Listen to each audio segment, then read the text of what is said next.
Madam. Madam Ivan. So, hi guys! Welcome back to my channel, and for today's video, ayan, may gusto lang akong i-share sa inyo. Actually, parang ang aga kong nagising kanina, wala pang 10 AM, gising na ako, and habang nag-i-scroll ako ng phone ko, kasi ako, everyday, ang iniisip ko lang naman ay paano magkakapera. Halos lahat naman siguro tayo, ganun ang parang how can we make money, lalo na at ang dami nating mga bayarin. So, ako lalo, hindi naman sinasabing alipin ako ng salapi, pero gusto ko maghanap ng ibang source of income, hindi lang YouTube. Although, okay pa naman ang kitaan sa YouTube. Nakapagbayad naman ako sa bahay ko, sa mga bill, and then, nakakakain pa naman ako kahit papaano, nakakapag-enjoy. Pero aside from that, iniisip ko, how can I make money aside from YouTube? May mga nag-suggest dati mag-VA ako, and tinry ko naman for a short period of time. Kaya lang, hindi, I don't know, madali akong hindi ko bet yung mechanism. Siguro dahil somehow, meron ka pa rin amo, tapos may timeline pa din, may mga, alam mo yun. So ako kasi, ayoko nang nilalagay ito kahon. Tapos ako sa era na yun, gusto ko, hawak ko yung oras ko, flexible yung time. Nakita nyo naman kung mag-upload ako, go. Pag hindi, okay lang din.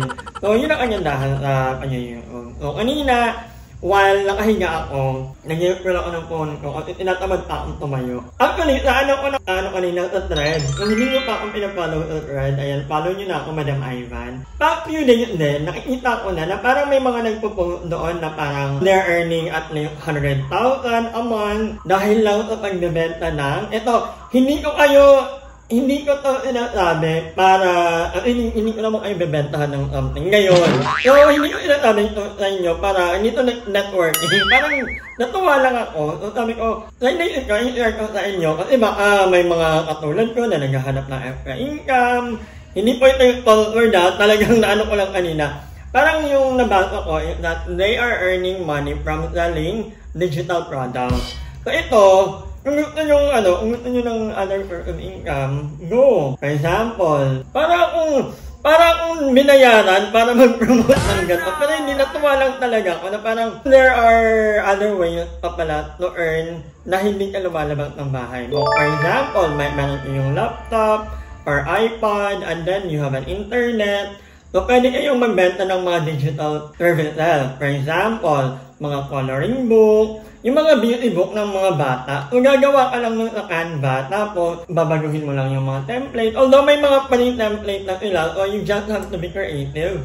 And then, pag nakagawa ka ng ganon, ilalagay mo sa isang parang e-commerce, sa Rocket.ph. Or marami pang iba. Actually, yung online about digital services. Tama ba yung kung pinagsasabi ko? Kasi, inaano ko lang naman to kasi wala akong ginagawa today. Sabi ko, parang more on basa ako kanina, more on research, kung ano bang mga ko.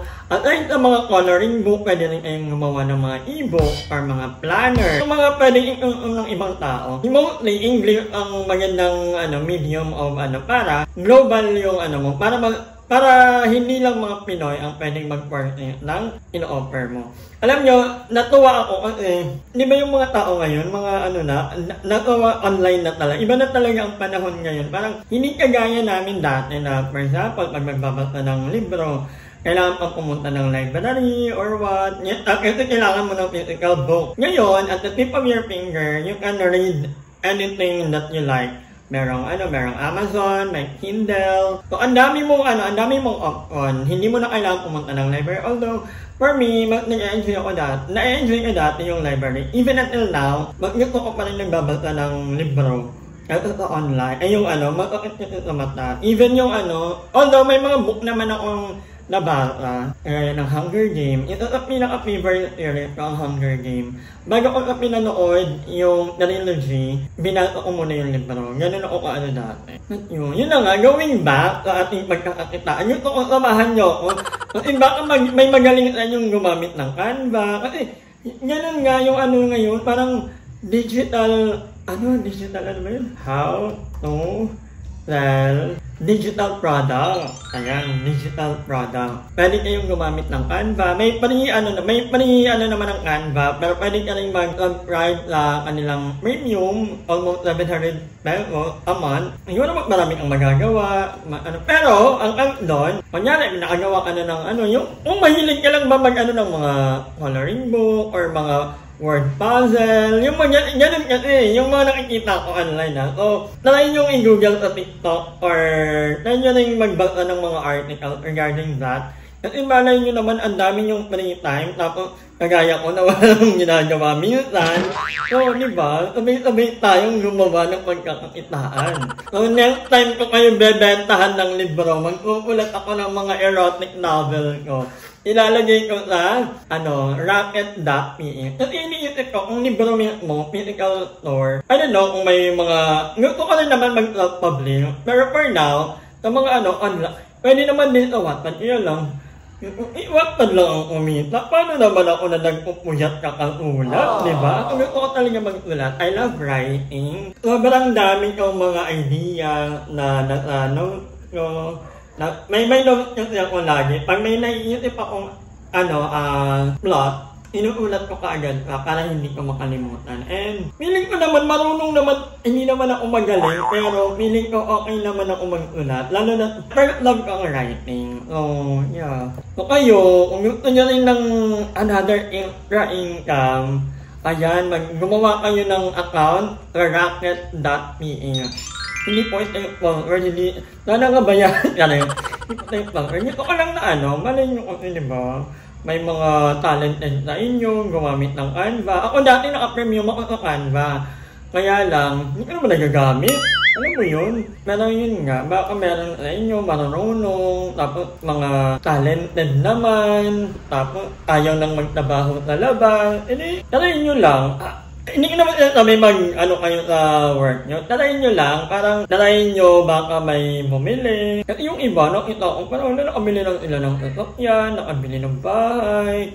In a matter of, in a short period of time ha, kailangan mo talagang aralin yung kung paano ba, how it works. So wala, tinare ko lang sa inyo.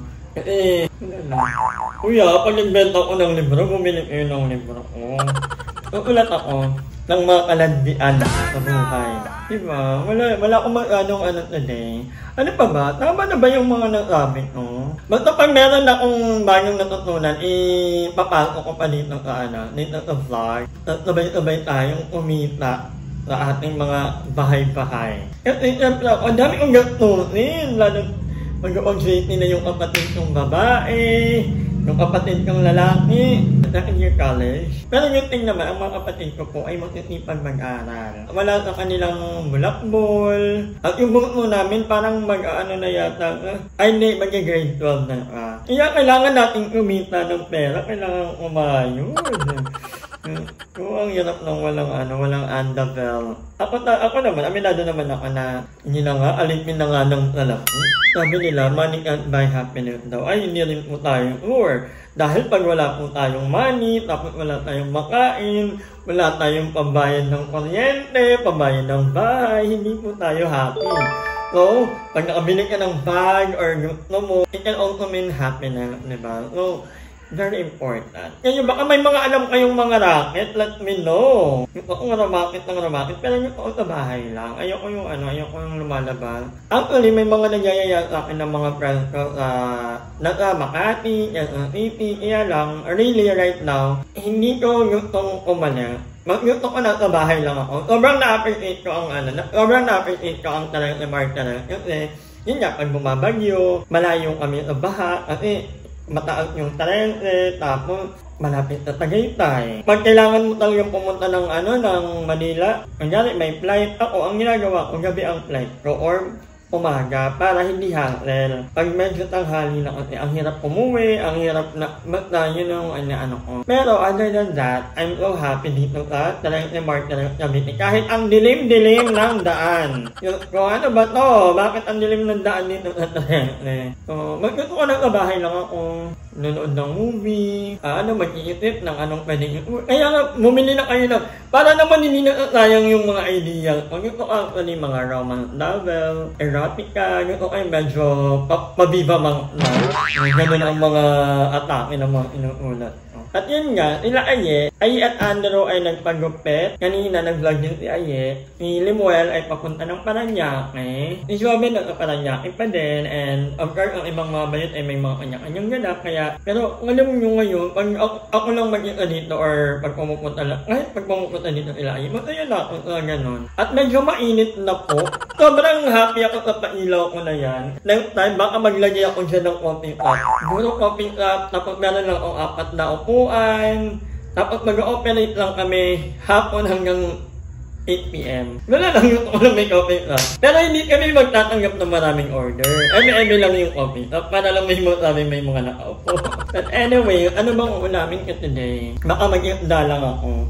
Natamad ako magluto ng bagong recipe. Wala pa akong naiisip na magandang lutuin ngayon. Nag-help nga kayo. Anong masarap na wala, parang nakakapagod. Hindi naman, Lord, ang simple naman ng, problema ko. Pero minsan, nakakapagod mag-isip ng ulam. Yung, anong ulamin, yung gano'n, no? Pero, at least, yun lang yung problema. At thankful na din ako na andito lang ako sa bahay, hindi ko na kailangang gumiting ng maaga, makipagtiktikan sa labas para bumiyahe. And I'm thankful sa inyong lahat. Thank you po sa lahat ng mga nanonood ng vlog ko. At dahil na mag-out ulit tayo, na-miss ko to. Oo. Hello kay Jalmin 1391. Ayan. So proud of you, madam. Ang sipag mag-upload. Kasi kailangan natin sipagan. Sabi naman ni Mayulay _Lai. Wow, proud of you, madam. Marunong ka na mag-cook. Nakaka-healthy yan. Kaya instant like yan, good or parito-parito. Tip lang pala, madam. Pag magtinola ka, huwag mo pong isama ang balat ng manok para bawas cholesterol sa sabaw kapag hinigop. And try nyo po samahan ng time ng dahon ng malunggay or dahon ng sili para mas healthy. Okay, noted po dyan sa balat. Minsan pa naman ang sarap-sarap nyan. Lalo na pag fried chicken. So ito naman sabi ni user LYVABC143. Madam, I'm so proud of you. Very important skill ang cooking skill dahil para mabuhay ang human, we need to eat. At ang skill yan in life. Hard. Hindi ka na dependent sa iba para lang makakain. Also, you can make other people happy with the little unhealthy food na ihahain mo. Sobrang love it. Support namin ang more cooking and daily life build mo, madam. God bless you. Thank you po. Hindi ko alam anong real name niya, pero thank you so much. I'm so happy kapag nakakabasa ako ng mga ganyang comments. Kasi parang at 34, aminado naman ako na hindi ko talaga strong ang pagluluto. Pero pagdating naman sa ibang bagay like linis ng bahay, maglaba, magplanta, magluto ng kanin, maghuga, magtapok. Lahat ng mga kayang-kaya ko. Pero I'm happy na at 34, nadagdagan na ang aking maipagmamayabang na marunong na akong magluto kahit papaano. Yung tinolang manok namin kagabi, ang sarap talaga. Kaninang madaling araw, hindi kasi makatulog ni Aye. May natira pa kasi, sobrang sarap niya, lalo na konti na lang, nag-aagawan na kami ni Aye, ganong level. So, I'm so happy. Pwede na akong mag-jowa. So, yun lang naman ang ating Thank you guys for watching. Tomorrow may vlog ako. Abangan nyo yan. Isasalang natin yung si Aye. Kamustahin natin at aalamin natin kung bakit nga ba ang tagal-tagal na walang naging upload si Bakla. Almost 20 days yata. Hindi ako sure. Basta matagal kang walang upload. So, alamin natin ano ba yung mga struggle niya. Ano yung reason kung bakit may mga time na kung ilala ko si Aye, pero gusto ko malaman nyo kung bakit ganon. And I want you guys to understand ano yung pinanggagalingan ni Aye. Kasi ako masasabi ko lang, it's too hard to be on her too. Medyo mahirap, and yung sabi natin na laban lang, pero minsan kasi, hindi naman ganun kadali, na lumaban lang, lalo na kung ikaw lang ang lumalaban. Sure! But anyway, guys, thank you so much for watching the vlog, and I hope na if you have questions, you can comment down below para reply ako sa comment. Heart din ako kung napapansin nyo. So, comment lang kayo, it will not go unnoticed. Talagang nag-reply po ako. So, yeah, I love you guys so much. I love you all.